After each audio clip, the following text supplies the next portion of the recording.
అసుర చివరి భాగం 5వ భాగం. లతిక కారులో నుండి భయంగా చూస్తోంది. ఇంతలో హఠాత్తుగా లతిక ఉన్నవైపు పెద్దగా శబ్దం చేసుకుంటూ కారులోకి రావడానికి ప్రయత్నించాడు ఆ రాక్షసుడు. వెనక నుండి రాములు వచ్చి తన బలం అంతా ఉపయోగించి వెన్నులో పొడిచాడు.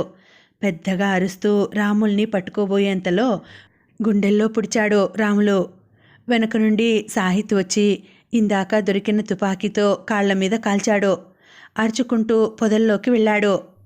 ఆ ఆసురుడి శక్తి సన్నగిల్లిందని గ్రహించాక వాడి దగ్గరికి వెళ్లారు ఇద్దరు.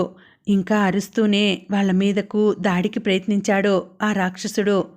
రాముల్ దగ్గరున్న కత్తి తీసుకొని కసి తీరా పొడిచాడు సాహిత్, రాహుల్ని ప్రియని తలుచుకుంటూ. అదే తను చేసిన పొరపాటు. రాముల్ దగ్గర ఏమీ లేకపోవడం చూసి ఒక్క ఉదుటున రాములు గుండెలపై తన భయంకరమైన గోర్లతో దాడి చేశాడు ఆ రాక్షసుడు. అది చూసి ఒకే వేటు తలపై కత్తితో పొడిచాడు. అంతే, పెద్దగా అరుస్తూ పడిపోయాడు ఆ రాక్షసుడు. చలనం లేకపోయేసరికి చనిపోయాడు అని నిర్ధారించుకున్న తర్వాత రాముల్ని మెల్లగా కారు దగ్గరికి తీసుకువెళ్ళాడు సాహిత్. తాత, దగ్గరలో డాక్టర్ ఎవరైనా ఉన్నారా అంటూ అడిగాడు. వద్దు బాబు, నేను ఎలాగూ బతకను, కానీ నాకు ఇప్పుడు ఆనందంగా ఉంది.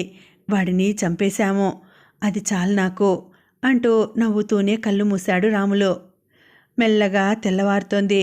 తమ స్నేహితులను తలుచుకుంటూ భారమైన మనసుతో అక్కడి నుండి బయలుదేరారు సాహిత్, లతిక, రూప, అరవింద్. కానీ వాళ్ళకి తెలియని విషయం, ఆ అసురుడు ఇంకా చనిపోలేదు. వాళ్ళు చనిపోయాడని అనుకున్న సమయానికి అమావాస్య గడియలు ముగిశాయి. అందుకే దేహంలో చలనం లేదు. అంటే ప్రమాదం ఇంకా పొంచి ఉంది. కాకపోతే 23 సంవత్సరాల తరువాత. కథ సమాప్తం. మళ్ళీ వచ్చే వీడియోలో మరొక మంచి కథతో కలుసుకుంటానండి. అంతవరకు సెలవు. నమస్తే. మీకు ఈ కథ నచ్చినట్లయితే తప్పకుండా లైక్ చేయండి. ఇటువంటి మంచి కథల కోసం మన ఛానల్ని సబ్స్క్రైబ్ చేసుకోండి. Thank you for watching.